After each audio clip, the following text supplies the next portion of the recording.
provided by Thomas Allgaier and Frennis, based on the most relevant posts on LinkedIn about account-based marketing in CW 2829. Frennis is a B2B market research company working with enterprises to optimize their campaigns with account and executive insights far beyond AI. Welcome to the Deep Dive. We're your guide, cutting through all that noise to get to the real insights in B2B marketing. And today, we are diving deep into account-based marketing. What's new? What's working? We've just spent time digging through the last 2 weeks of LinkedIn posts, and, well, there's quite a bit to talk about. There really is. Our goal here, is to give you a really crisp, actionable look at the top ABM trends that are genuinely shaping things right now. Right. We're focusing on what you, as B2B marketing pros, need to know, moving past just, the surface level buzz to what it actually means for your strategy. Yeah. And your execution. Think of it as your shortcut, maybe, to getting up to speed on ABM's latest evolution. So let's jump right in. The overall landscape for ABM on LinkedIn these past couple of weeks. What really struck me first was this strong sense of marketers doubling down on the basics. The fundamentals. Yeah, exactly. It felt like this collective, realization maybe, that before you chase the next shiny object, you've really got to get your house in order. Lots of talk about fixing leaky data pipes, getting sales alignment tighter, sharpening up personalization. It's almost like a back to basics discipline. Right. Disciplined execution. That's a good way to put it.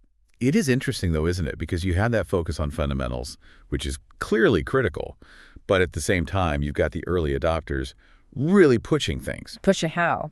Well, they're actively testing things like AI-driven search visibility and strategically adopting leaner tech stacks. It's not just tweaking things. It feels like a bigger shift. More strategic. Yeah, moving past the hype cycles. It feels more mature, more disciplined, like what people are starting to call revenue engineering. Basically, systematically building and optimizing that whole revenue engine. Okay, revenue engineering. I like that. It's about efficiency, impact. Exactly. Measurable impact. And that focus on measurement, on practicality, leads us right into our first big theme, personalization and targeting.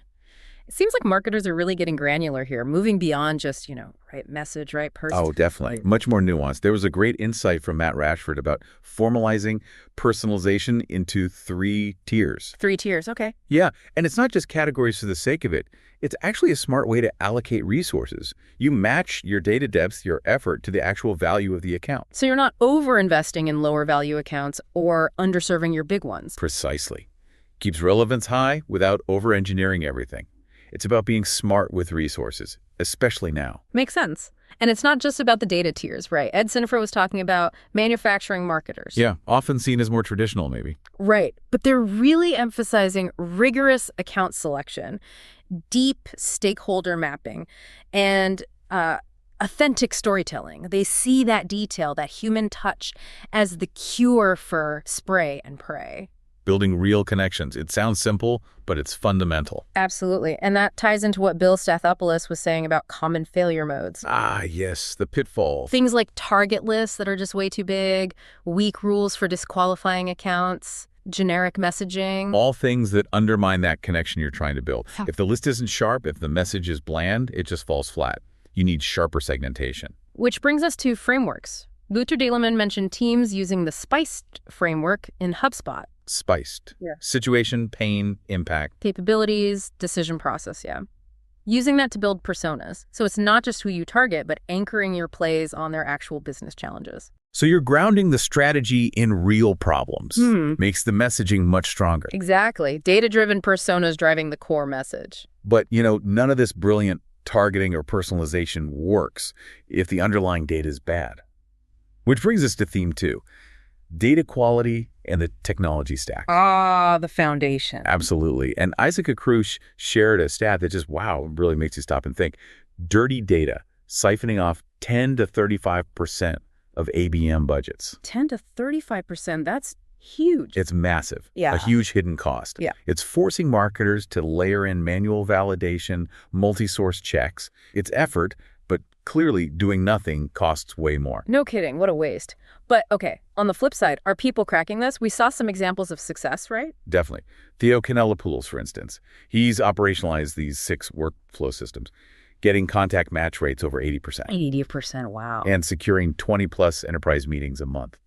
He's using a stack like Clay for data enrichment. Right, Clay's powerful. Lemlist for the outreach, Zapier gluing it all together, and even ChatGPT for dynamic content. It shows what's possible when the tech is right and used smartly. Use smartly being the key phrase there. Exactly. Which connects to Tyler Pleiss' advice, resist chasing every shiny new MarTech tool. Oh, the shiny object syndrome. Totally. He argues, simplicity and scalability matter more than just having tons of features. Complexity can actually slow you down. Been there, done that. It makes sense. And Rebecca Schwett and Amit Lavi were saying something similar about CRMs, right? Intent data needs a solid CRM foundation. Absolutely critical. Your intent signal capture has to sit on a CRM architecture that protects data integrity, but also enables programmatic personalization. If your CRM's a mess, It becomes a blocker. exactly, it actively stops you from acting on those valuable signals. And the landscape for getting that data is changing fast, too. Oh, incredibly fast. Kim Timosher highlighted how competitors are using automated intelligence now, monitoring company status, headcount changes, new hires, expansions. So manual research just can't keep up anymore. Pretty much becoming obsolete for staying truly current. You need dynamic automated data gathering to compete. Okay, so data sorted, tech stack streamlined. What about the people? The sales, marketing, alignment, and operations, that came up a lot too. Always does, doesn't it? Michael Glinka had a great point about shifting focus, moving away from just lead volume. To focusing on business fit accounts. Precisely. Yeah. And seeing that accelerate enterprise wins and boost pipeline quality. It's a fundamental mindset shift, focusing effort where it counts most. It really pays dividends, focusing like that. And ABM, fundamentally, it's a go-to-market discipline, right? Not just a marketing thing. Laura Erdem, Shiri George Tanner, Petra Markova, they all hammered this point. Early sales involvement is non-negotiable. Non-negotiable. For target selection, messaging, moving deals forward, Petra put it so well, ABM is not marketing does to sales. Oof, yeah. Needs to be collaborative from day one. Absolutely. And that collaboration even helps with the story you tell. Maximus Greenwald talked about crafting narratives around a clear, competitive villain. A villain. Interesting. How does that help alignment? It unifies the teams, gives everyone a common external challenge to rally against, sharpens your positioning, makes the value prop clearer. Okay, I can see that. A common enemy. And building on that unified front, Vladimir Blagojevich detailed how joint content strategies are starting way earlier now. Before activation. Yeah, starting with buyer committee mapping, putting qualification filters in place before you even think about activating content, making sure it's hyper-relevant from the get-go. No more guesswork. All intentional. Exactly. It's really changing the game. Michaela Munitz described how this is transforming the growth marketing manager role in B2B. Right. Less lead gen, more orchestration. Orchestrating these complex cross-functional account plays, it's a much more strategic role now. And we're seeing proof it works. Karina Owens shared that great example. The major deal, yeah. Leveraging account-based GTM, focusing intensely on the people at the account. And using innovative activations tailored just for them. It really shows the power of that person-based approach within the account framework. Real results. That's a fantastic example. Okay, let's shift gears slightly to strategy and best practices. What are the core strategic principles people are emphasizing? Well, one thing that came through loud and clear from folks like Mason Cosby and Jan Sarfati is that ABM has to be a continuous motion. Not stop-start campaigns. Exactly. Dipping in and out just dilutes your credibility, kills your results. It's not a pilot project you try for a quarter. It's a sustained commitment. A different way of operating, really. Definitely.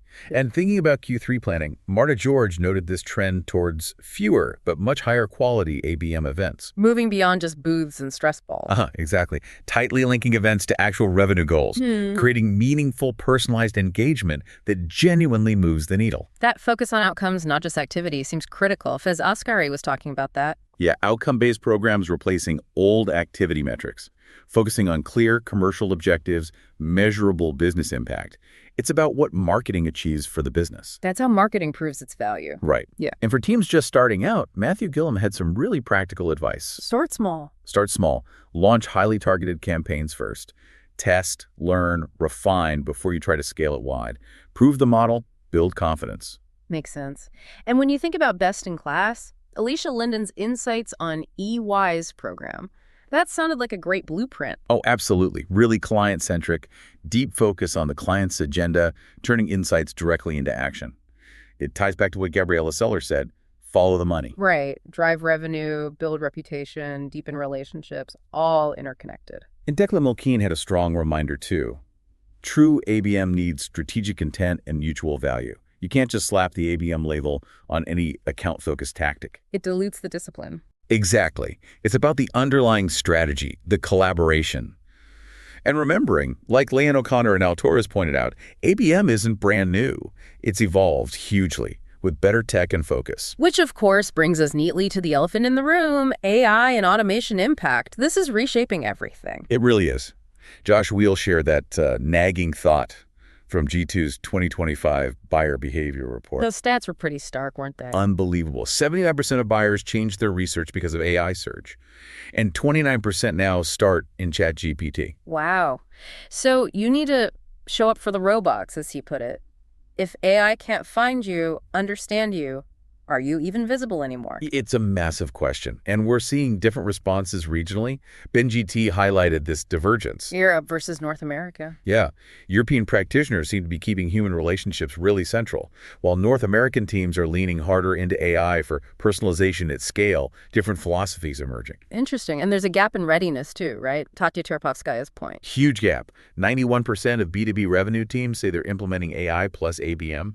91%. But only 19% have an actual roadmap.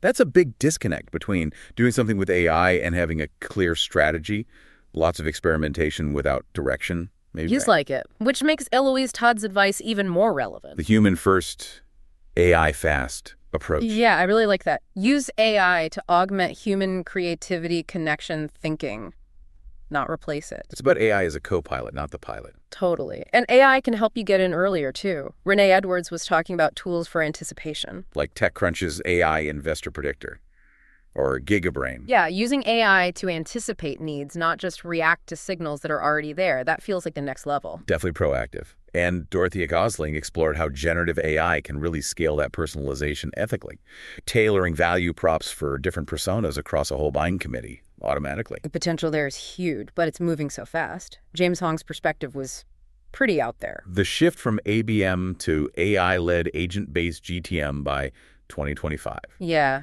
AI running the GTM, humans supervising. That's a bold vision. It certainly paints a picture of a highly automated future.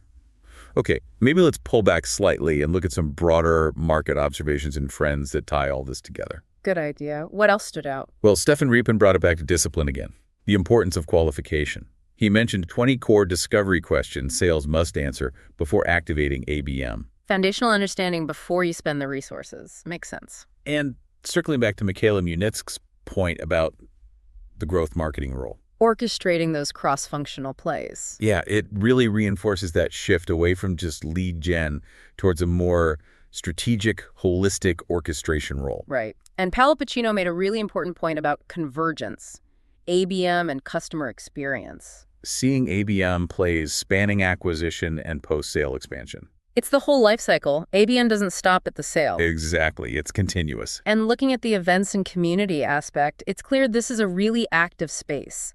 Leaders like Genevieve Ladouceur are attending focused ABM events.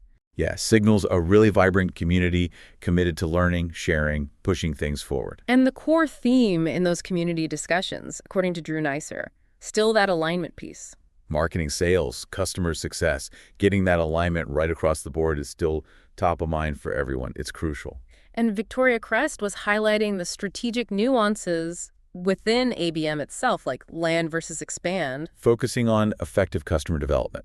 Not just acquiring, but growing those accounts strategically. It's all about maximizing that lifetime value. Which is why it's great to see things like Daniel Anthoven offering free ABM strategy audits for SMBs. Making it practical, accessible. Yeah, shows that helpful collaborative spirit. Okay, so that brings us near the end of this deep dive. If you enjoyed this exploration, new deep dives drop every 2 weeks. We're always digging into the latest insights for you. Also, check out our other editions on field marketing, channel and partner marketing, AI and B2B, MarTech, go-to-market, and social selling.